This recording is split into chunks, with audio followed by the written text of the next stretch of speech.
teman-teman semua. Alhamdulillah segala puji bagi Allah Subhanahu wa taala yang telah memberikan kesempatan pada malam hari ini untuk mengerjakan salah satu tugas akhir di semester 4 ini. Saya Muhammad Amin Abdullah. Saya salah satu mahasiswa di Universitas Muhammadiyah Ponorogo, program studi PAI semester 4. Dan sekarang saya bersama, di samping saya ada Ustazah Muna Syahidah SPD. Beliau ini salah satu partner saya mengajar di PPTQ Muhammadiyah Mutan. Dan beliau termasuk ustazah muda yang mumpuni, yang berpengalaman dalam mengajarkan pendidikan agama Islam, dan beliau adalah salah satu juga alumni dari Universitas Muhammadiyah Ponorogo, prodi PAI juga. Jadi insya Allah beliau berpengalaman dan berkompetensi dalam mengajarkan PAI. Tidak berlama-lama, kita berikan waktu kepada Ustazah Muna Syahidah untuk secara singkat memperkenalkan diri dan menjelaskan latar belakangnya sebagai guru PAI atau guru agama. Kepadanya dipersilakan. Ya, terima kasih. Perkenalkan dulu, nama saya Muna Syahidah. Di sini saya juga sebagai lulusan juga dari Universitas Muhammadiyah Ponorogo, ya juga prodi PAI juga, yang barusan lulus tahun ini juga. Latar belakang saya di sini dulu ceritanya sangat panjang kenapa saya bisa mengajar di sini dan mengambil guru PAI ini. Berawal dari sebelumnya saya itu awalnya tidak mau kuliah, itu tidak mau mengambil jurusan PAI karena dulu waktu SMP saya suka matematika. Saya pengen dulu kuliah itu ambil jurusan matematika. Saat waktu mau menginjak SMA, orang tua saya menginginkan saya ingin sekolah di luar kota yang di pesantren, tapi tidak jadi di sana karena di salah satu sekolah itu tidak ada program untuk mendapatkan ijazah SMA. Akhirnya saya sekolah di luar kota juga, tapi di kota tetangga itu. Akhirnya bisa sekolah di situ dan lulus. Tapi setelah lulus tidak langsung kuliah karena syarat di salah satu pesantren itu harus pengabdian setahun untuk syarat mendapatkan ijazah tersebut. Setelah itu 1 tahun itu pengabdian, saya mengabdi di TK, salah satu TK di kota tersebut juga, di kota sebelah itu, mengajar TK taman kanak-kanak. Kemudian setelah itu pengen mengambil kuliah, tapi ngambil jurusannya bukan jurusan matematika, tapi sudah ke lain hal lagi, pengen jurusan tentang bahasa Arab karena ingin mendalami ilmu yang ada di pesantren itu. Tapi dapat saran dari orang tua, dari temannya ibu itu dibilang kalau nanti jurusan bahasa matematika bakal mengulang pelajaran yang ada di pesantren, jadi nggak usah di situ aja, nanti bakal ke sekolahan saya saja di Mahat Ali, salah satu pondok untuk khusus para mahasiswa gitu. Tapi dibukanya untuk tahun depan, karena dibukanya tahun depan maka 1 tahun itu saya kembali mengajar di TK tapi di dekat rumah juga. Karena sudah mendalami dunia taman kanak-kanak selama 2 tahun, kepikiran lagi untuk kuliah lebih pengennya kuliah mendalami taman kanak-kanak itu sendiri, pengen kuliah di PG PAUD atau PGTK itu.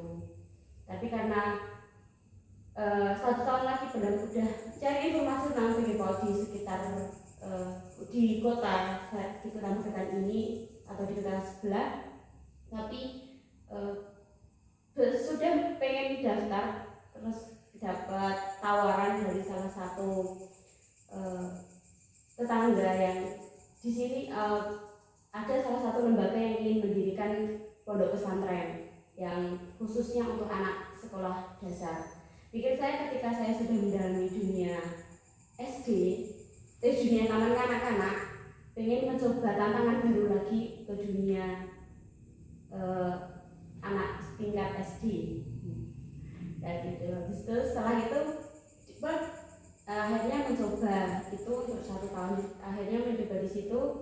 Saya kira pada awalnya sama kalau pondok SD itu paginya pasti sekolah di sekolahan, barusan pulang ke asrama kegiatan seperti biasa seperti di pondok gitu. Nah, tetapi beda dari pemikiran saya, ternyata pondoknya itu dari pagi sampai malam itu ada di asrama semua. Akhirnya awalnya kepikiran pagi yang awalnya kosong mungkin bisa buat untuk kuliah dan sebagainya, akhirnya kuliahnya ke pending dulu, barusan tahun berikutnya bisa kuliah seperti itu. Akhirnya kuliah di Universitas Muhammadiyah Ponorogo ini dan barusan lulus kemarin itu. Kemudian selama di sini sudah mengajar kurang lebih sekitar 5-7 tahun sekitar segitu. Ya, di sini juga saya sebagai pengajar, juga sebagai pengasuhnya juga untuk anak-anak, pengajar pelajaran PAI, Ismubar dan lainnya, juga mengajar pelajaran pondoknya juga seperti itu. Oke, terima kasih kepada Ustazah Mona Syedah yang telah memberikan pengenalan diri tentang latar belakang beliau selama mengajar dan belajar sehingga sampai saat ini sudah berapa tahun? 5 tahun ya? 5-6 tahun mengajar. Jadi beliau ini sudah tidak diragukan lagi ya. Tidak diragukan lagi, sudah sangat berpotensi insyaallah. Untuk selanjutnya kami akan menanyakan beberapa pertanyaan kepada Ustazah tentang yang pertama, motivasi dan inspirasi Ustazah itu bagaimana sehingga bisa bersemangat istiqomah dalam mengajarkan agama. Bagaimana Ustazah? Kalau motivasi utama saya dulu ketika saya ingin mengajar itu berawal dari niat dalam hati itu cuma ingin cari pengalaman yang lebih luas di dunia pendidikan terutamanya. Tapi semakin kesini, semakin lamanya berada di dunia pendidikan, semakin paham bahwa ketika berada di pesantren ini kita tidak hanya untuk mencari pengalaman, tapi juga kita dapat mencari pahala kita untuk sebagai ladang kita untuk amal jariah kita nanti.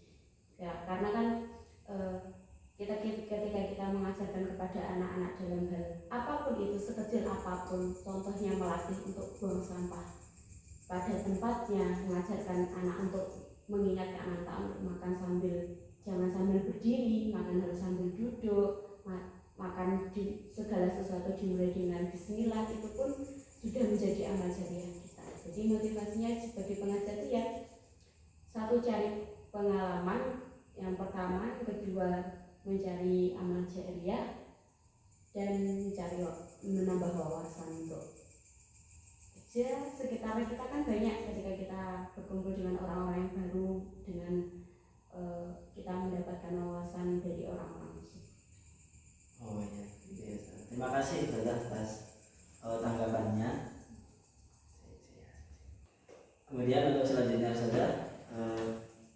apa saja tugas dan tanggung jawab seorang guru PAI dalam kesehariannya, dan bagaimana Ustazah itu menyusun rencana pelajaran dalam mengajar mata pelajaran PAI? Kalau tugasnya sebagai guru PAI atau pengajar di dalam pesantren itu, yang pertama yang diterapkan kepada anak-anak itu ya, yang pertama adalah memberikan hal-hal yang memberikan pelajaran atau akhlak yang baik pada mereka, termasuk pelajaran yang mereka juga harus paham di selain itu mereka juga harus paham bagaimana mengamalkan dari pelajaran tersebut. Contohnya ketika pelajaran itu kita mengajarkan anak-anak harus adab-adab membaca Al-Quran. Contohnya ketika kita mengajarkan adab-adab membaca Al-Quran, ketika kita juga harus menerapkan itu kepada anak-anak. Kemudian kita sendiri sebagai guru harus juga mencontohkan bagaimana adab-adab ketika membaca Al-Quran tersebut. Jadi ketika kita mengajarkan, tapi kita juga yang paling berat adalah bagaimana kita mencontohkan kepada anak-anak tentang ilmu yang kita sampaikan kepada anak-anak. Kemudian untuk strateginya ya, ketika kita mau mengajar, kita menggunakan cara atau bagaimana agar kita bisa menyampaikan materi tersebut kepada anak-anak dengan baik dan dipahami oleh anak-anak. Dan kemudian kita membuat inovasi-inovasi yang lain atau selingan-selingan yang lain atau pembelajaran yang lain agar anak-anak di dalam kelas itu ketika kita mengajarkan kepada mereka materi tersebut itu tidak bikin mereka bosan, agar lebih menarik didengar mereka dan lebih dipahami oleh mereka seperti itu. Jadi ilmu apa yang kita sampaikan bisa terserap oleh mereka, diterima oleh mereka, dan itu pun juga bisa diamalkan kepada mereka tanpa kita suruh. Jadi itu sudah akan menjadi karakter bagi si anak tersebut. Untuk ketika mengajar itu, adakah kendala-kendala atau tantangan saat mengajar itu? Ada apa? Tentu ada. Pasti ada tantangannya. Kendalanya pun bisa dari diri saya sendiri sebagai pengajar, juga bisa dari anak-anak. Mungkin kalau dari diri saya sendiri, mungkin kendalanya ketika mencari metode atau cara bagaimana agar anak-anak itu sudah monoton dengan ketika sudah satu pelajaran itu mereka sudah mulai bosan, gimana caranya mencari metode yang agar pelajaran itu bisa menarik bagi mereka dan bisa paham ke mereka juga. Kemudian bagi anak-anaknya sendiri juga, kan setiap anak-anak beda cara memahami pelajaran dengan berbeda-beda.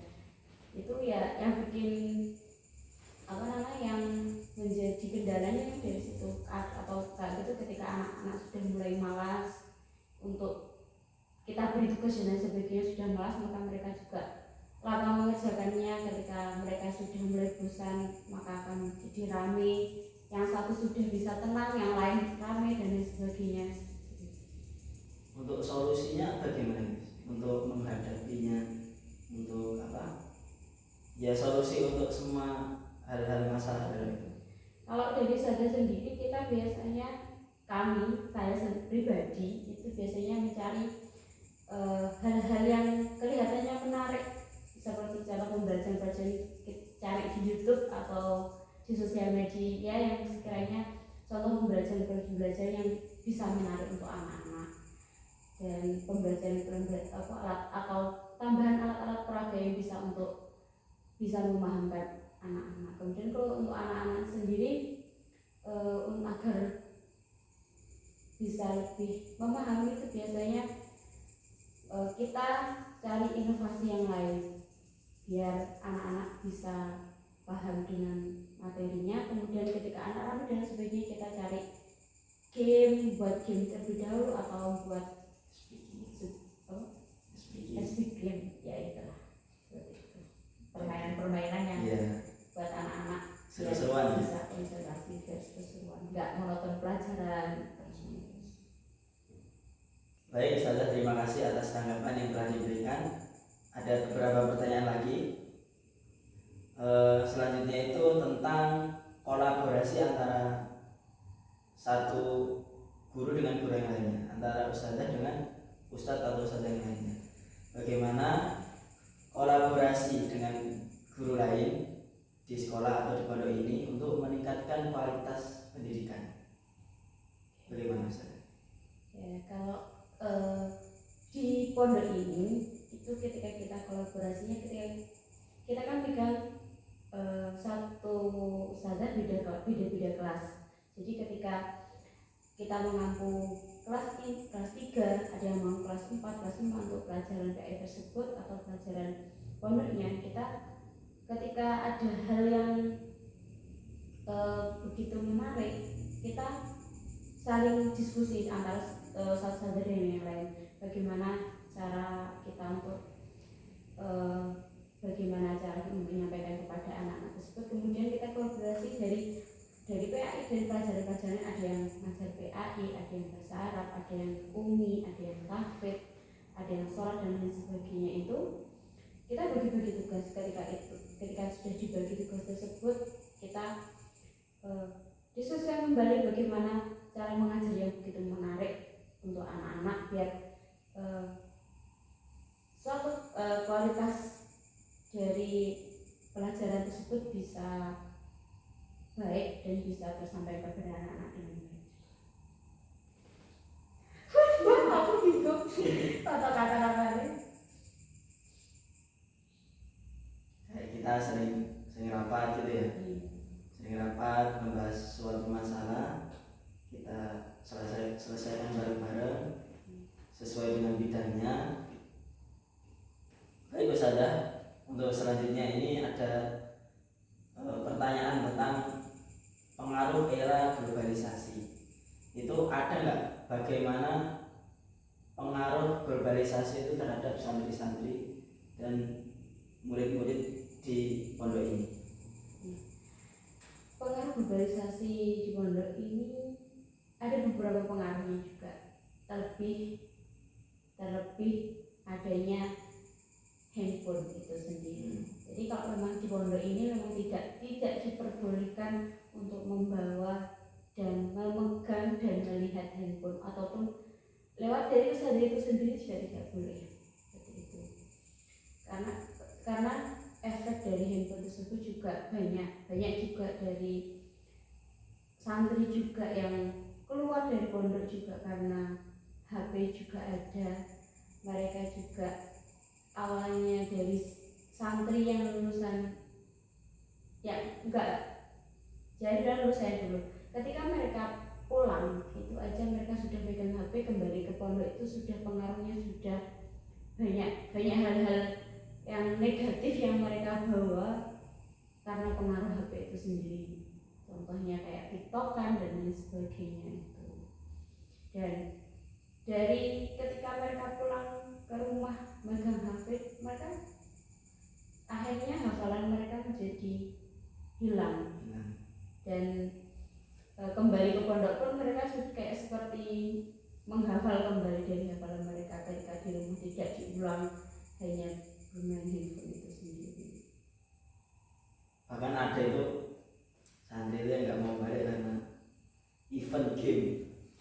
Ada event game karena dia ingin mengikuti event game itu, jadi dia mau mengorbankan santrinya, dia keluar pondok untuk mengikuti event game itu.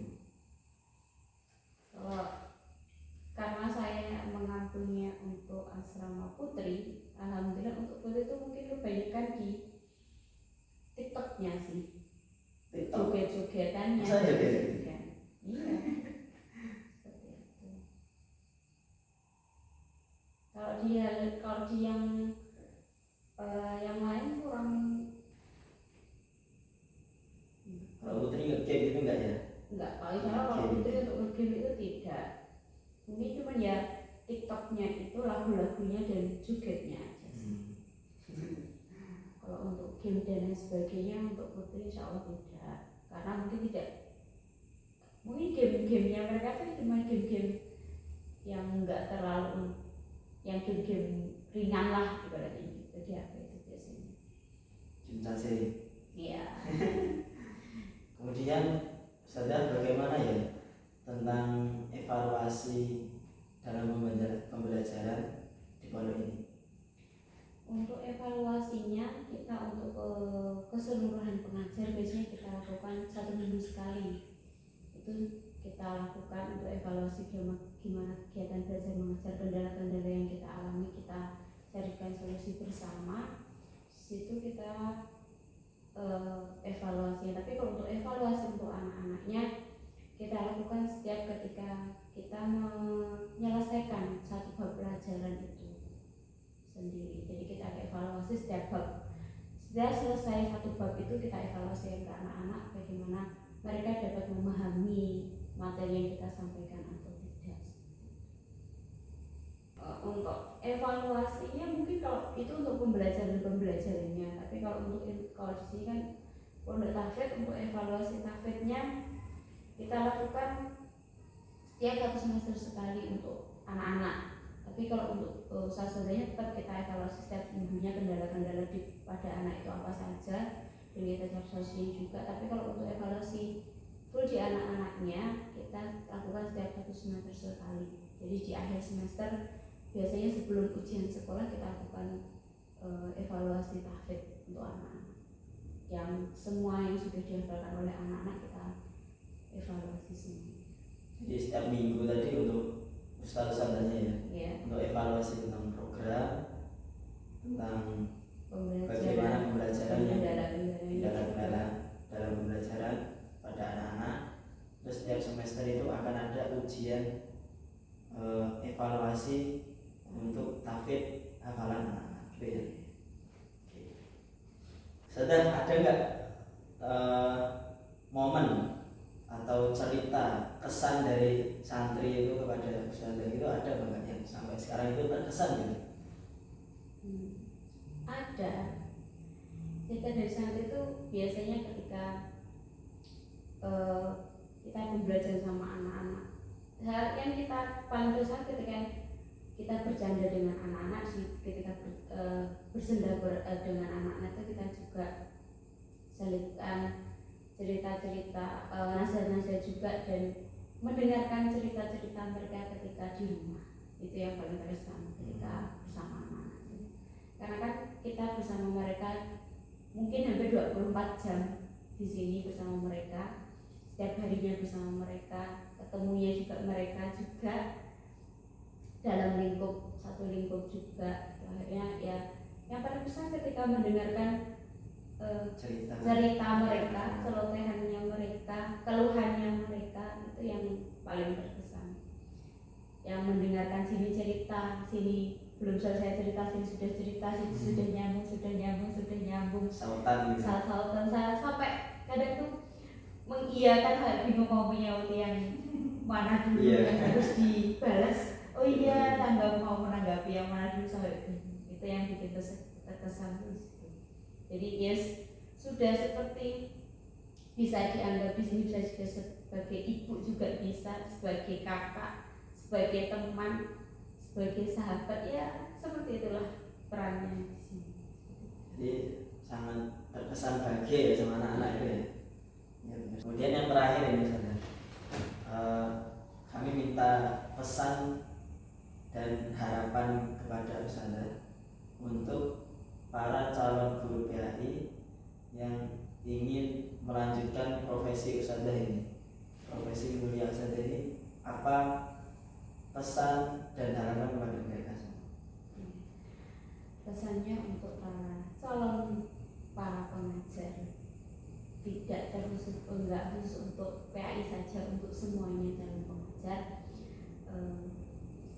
Pesannya kita luruskan niat terlebih dahulu sebelum menginjakkan kaki di dunia pendidikan, karena mari kita mulai dalam dunia pengajaran ini, niatkan kita untuk sebagai satu amal jariah kita, yang kedua sebagai untuk pengembangan ilmu kita lebih dalam lagi, kemudian sebagai untuk salah satu syiar kita untuk menyampaikan ilmu. Kalau yang bagi pendidikan agama Islam, untuk menyiarkan ilmu agama kita itu sendiri kepada orang lain, kepada anak didik, supaya supaya pendidikan agama Islam ini tetap eksis, tetap terus bersinambung sampai akhir nanti. Baiklah Ustazah, terima kasih atas waktunya yang telah menyempatkan waktunya untuk menjadi narasumber kami pada malam hari ini. Dan akhirnya terima kasih kepada seluruhnya, kepada teman saya, kepada teman-teman maupun dosen pembimbing yang telah membimbing kami dalam pembelajaran perkuliahan ini.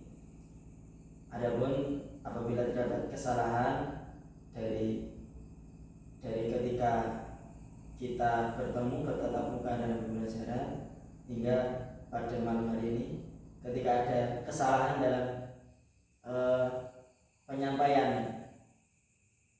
wawancara atau ngobrol kita pada malam hari ini, sharing kita pada malam hari ini, kami minta maaf sebesar-besarnya, dan semoga apa yang didapat pada malam hari ini menjadi manfaat untuk kita semua. Sekian yang dapat disampaikan pada malam hari ini, dan akhirnya wassalamualaikum warahmatullahi wabarakatuh. Terima kasih Ustazah.